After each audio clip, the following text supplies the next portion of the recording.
when I was in high school, I made a weekly zine that I asked for a copy machine for one of my birthdays, just so I could run off like hundreds of copies of it. And I put it all throughout Detroit, and it started to build a little bit of a following. Like we had fans. Like we'd go to Warped Tour and hand them out, and people would be like, "I already have that issue." It was pretty cool. But I wanted to. I saved them all in this binder that Marissa pulled out yesterday when we were doing a tour of the apartment for our upcoming DVD, and I wanted to do a little video blog on it. In the front, this is a picture that's me with some friends. We were like doing a video. That's not supposed to. We're not like posing. We were just. My friend was just taking pictures of us when we were making a video, and we got up on this dumpster for some reason. And I just like always remember that. It was really fun. I was having a really good time that day. It's in Royal Oak. I was 17 or 18, I don't know. But I started making this stuff when I was like 15 or something. And here I got like some drawings that I used to make, like in Chicago. This is one of the zines that I made in Chicago. It's called PYT. This is the last zine that I ever made when I was 18. Optimal Disillusionment. I always have them free. It's my spirit. But I used like Playboy pictures, and then I just wrote, "Why making movies sucks. Unfortunately, this story is true." Like, you know, I don't know. This one had like, oh, this is a comic strip that I drew about myself. Just really silly stuff, like really stupid. Oh yeah, and I used like metal pictures too. It was Playboy and metal, like so. There's AC/DC on the back, and like there'll be like metal pictures. That was like in college though. That was my freshman year. The rest of the stuff's high school. This is my buddies and I. This is our group, Too Many Dumb Girls. This is one of our like promo pictures that we took for like our our tape. We used to sell like mad copies of our videos in school. This is my Wu-Tang sticker that I had on my car. That it's funny. We gave my old Explorer to charity and because the transmission was out and shit. And my brother saw someone driving it around and they still had the Wu-Tang sticker on it. So. It's called The Invisible Kid. This is like one of the first scripts I ever wrote. I have like some old scripts in here. We made this. This is really funny. It's like 10 pages. I wrote a couple scripts in high school, and then we like started just improvising skits because whenever we'd write it, it would never be as good as if we just made it up. And that's how Marissa and I make our skits. We just make everything up on the spot. Marcus and Noah. I just always thought those were like funny names, not that like they're bad names, but. Anyway, this is like, you know, a bunch of script material. This is something that I wrote for Charlie for his class.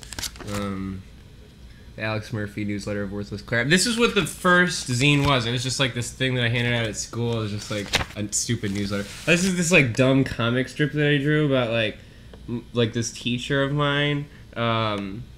This Latin teacher was like a sub and he like really sucked, so like I made this whole like comic like about hot dog. But like I made like all these issues of this comic. Like my drawing got better because people were like reading them and shit. And I like put people like kids like from the school in it and shit. It was pretty funny.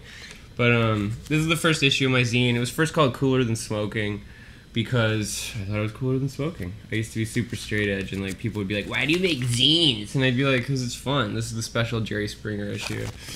It wasn't really about Jerry Springer. I just said that. Like these are all just like silly top 5 CDs of the year by Chris Chateau. This is my buddy. Bare Naked Ladies, Vanilla Ice, DJ Ray, Bare Naked Ladies again, Alanis Morissette. We just like fucked around. We were joking. One man band. Was this looking ahead to 99? There was just like comedy things, like really silly stuff. All this like conversations from AIM and stuff.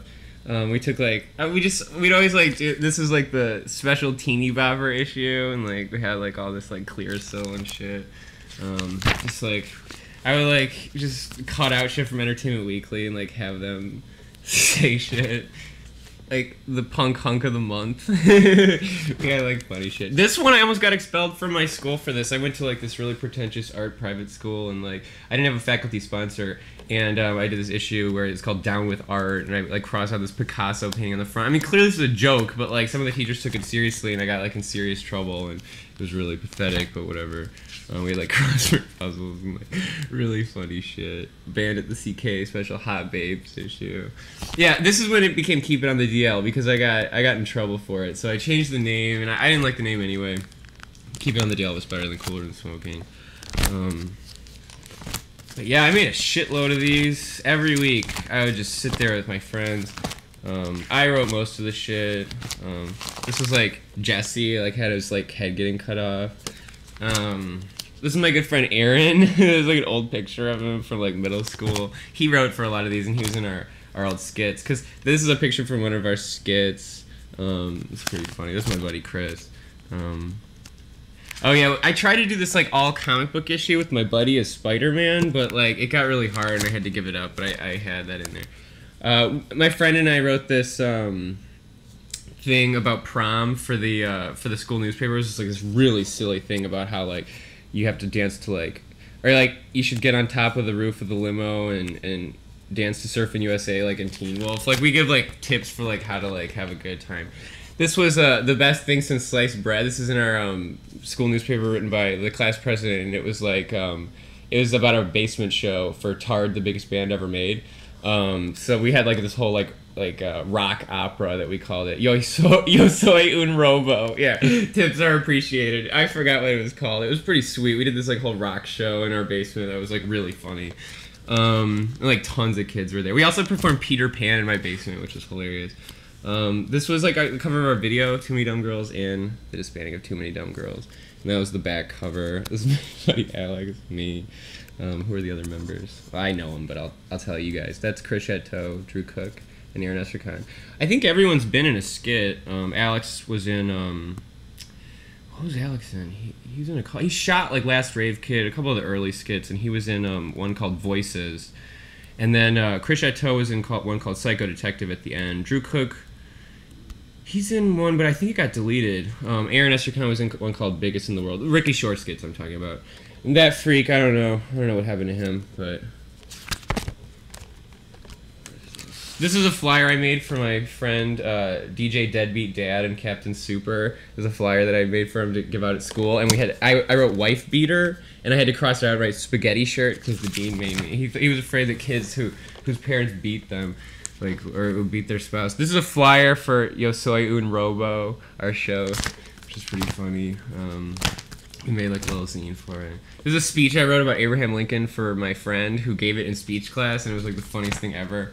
What is this? This is thing I wrote about Star Wars that I thought it sucked, the new one, and my stepdad gave that to the guy who wrote Star Wars because like we had some connection. I was like, here, give him this. Electric guitars. This is another zine that I made. It's like I took Dick Tracy pictures and like just wrote like all this shit. I passed this out at like the Comic Cons and stuff. I gave Lloyd Kaufman a copy of this zine. This is stuff I didn't do. This is my buddy's band, Shun. That was a flyer. I just threw it in here. What's in the back?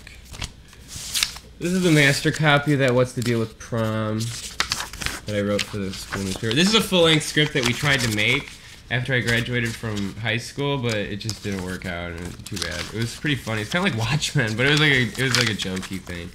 That's another comic. So that's it. That's my binder of shit. Now I want to show you some of my old videos.